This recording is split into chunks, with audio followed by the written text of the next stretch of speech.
Mari kita hancurkan ilusi metrik kebanggaan di layar ini. Membaca data 221 juta pengguna internet Indonesia sebagai sebuah potensi pasar murni adalah kesalahan fatal seorang pemasar amatir. Bagi ahli strategi, lautan manusia raksasa itu justru merupakan ancaman kebocoran anggaran paling brutal jika Anda beriklan tanpa ketajaman. Penargetan atau targeting bukanlah sekadar fitur untuk memilih siapa yang melihat iklan kita, melainkan seni bertahan hidup untuk mendiskualifikasi ratusan juta orang yang tidak akan pernah mentransfer uangnya kepada kita. Sehalus apapun transisi motion design atau seindah apapun komposisi visual yang Anda rakit berhari-hari di ruang editing, karya multimedia tersebut hanya akan menjadi beban finansial perusahaan jika ditembakkan ke layar gawai yang salah. Terlebih lagi, data lonjakan 230% penonton YouTube di jam sahur membuktikan bahwa audiens digital kita tidak statis. Mereka bermutasi secara psikologis berdasarkan momentum kultural. Di tengah arena ekonomi digital terbesar di Asia Tenggara ini, kelangsungan bisnis Anda tidak lagi ditentukan oleh seberapa besar modal yang Anda bakar, melainkan seberapa presisi Anda mengawinkan aset kreatif dengan data waktu, niat, dan relevansi.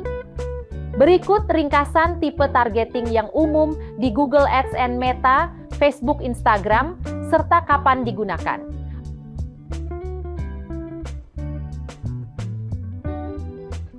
Mari kita bedah dua skenario pertempuran nyata di lapangan ini, di mana teori corong pemasaran dieksekusi tanpa belas kasihan.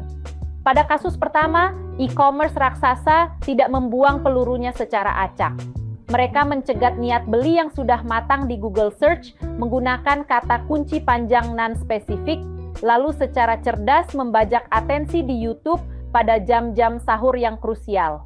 Di ekosistem Meta, mereka memburu kloningan pembeli terbaiknya dan melacak ulang siapapun yang tertahan menonton video promosi mereka lebih dari 10 detik. Namun, kasus kedua dari BFI Finance justru memberikan pukulan telak bagi ego para pemasar manual. BFI menyerahkan beban penargetan sepenuhnya kepada kecerdasan buatan melalui Advantage Plus Shopping. Disinilah letak pergeseran absolut periklanan modern, ketika mesin AI mengambil alih kerumitan bidding dan segmentasi audiens, medan pertempuran yang tersisa murni berada di kualitas aset kreatif. Algoritma Meta tidak akan pernah mampu mencetak lonjakan konversi 64% jika aset visual dan motion graphics di dalam katalog tersebut gagal menghentikan jempol audiens di 3 detik pertama.